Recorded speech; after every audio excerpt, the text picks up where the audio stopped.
Pakistan wants de-escalation. How did 1965, 1971, and 1999 Kargil wars end in India's favor? Pakistan has reached out to India seeking a meeting in first signs of de-escalation to the ongoing conflict between the nuclear-armed neighbors. Though official confirmation is pending from either sides, top intelligence sources told News 18 that communication channels have been established with New Delhi to arrange a meeting between representatives of both nations. The attempt at de-escalation comes hours after Pakistan launched a fresh wave of drone attacks targeting 26 locations in India from Jammu and Kashmir to Gujarat for the second night.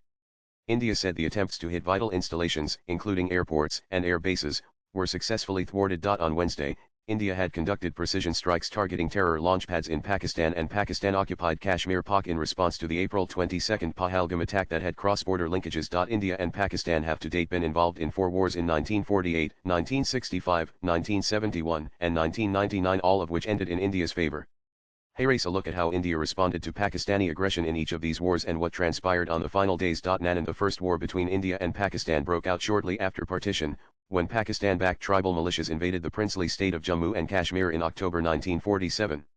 In response, the Maharaja of Kashmir, Hari Singh, signed the Instrument of Accession, officially joining India and prompting immediate military intervention from the Indian side. The Indian army was swiftly airlifted to Srinagar and launched a successful counter-offensive to push back the invaders. Fierce battles erupted in Baramulla, Uri, and other parts of Kashmir. As the situation escalated, India approached the United Nations in January 1948. The UN-brokered ceasefire came into effect on January 1, 1949. By then, India had successfully defended and retained control over approximately 2/3 of the region, including the strategically important Kashmir Valley and Ladakh. Pakistan held the remaining onet, which came to be known as Pakistan-occupied Kashmir (Pak). While the ceasefire line became the line of control (LOC), the accession of Jammu and Kashmir to India was legally recognized, marking a significant strategic and territorial gain for India. Nanan. The Second India-Pakistan War broke out in August 1965 when Pakistan launched Operation Gibraltar, sending troops disguised as civilians into Jammu and Kashmir to incite insurgency and unrest. India responded forcefully, launching full-scale military operations not only in Kashmir but also across the international border in Punjab. Indian forces achieved several battlefield successes, including recapturing key positions and advancing towards Lahore. Major battles at Asal Uttar, Kemkaran, and the Lahore front demonstrated India's military preparedness and resilience. A ceasefire was declared in September 1965 under the mediation of the Soviet Union and the United States.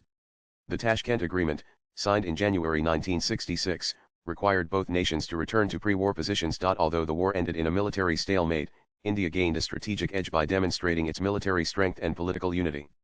The conflict also exposed the miscalculations of Pakistan's leadership, which had expected local support in Kashmir and underestimated India's resolve. Nanan. The 1971 India-Pakistan War was a turning point in South Asian history. It began as a humanitarian and political crisis when Pakistan's military launched a brutal crackdown in East Pakistan, now Bangladesh, following the 1970 general elections, which the Awami League had won decisively. This led to a massive refugee influx into India, with over 10 million people fleeing persecution. India extended moral, diplomatic, and eventually military support to the Bengali nationalist movement, the Mukti Bahini. On December 3, 1971, Pakistan launched preemptive airstrikes on Indian air bases, prompting India to declare war. India quickly mobilized on both eastern and western fronts. Within 13 days, Indian forces, in coordination with the Mukti Bahini, advanced into Dhaka. On December 16, 1971, Pakistan's Eastern Command surrendered to India in Dhaka, resulting in the creation of Bangladesh. Over 93,000 Pakistani troops were taken as prisoners of war, one of the largest military surrenders since World War II. India's victory was not just military but also moral and diplomatic. It significantly altered the regional balance of power and established India as the dominant force in South Asia.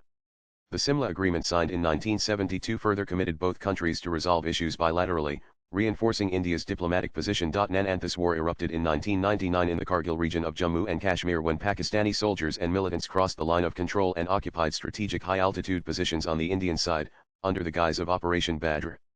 Their aim was to cut off the highway connecting Srinagar to Leh and thereby isolate Ladakh. India launched Operation Vijay to evict the intruders.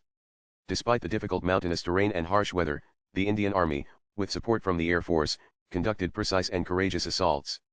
Fierce battles were fought to recapture key peaks. Swipe left for next video. By July 26, 1999, India had successfully regained all occupied territory.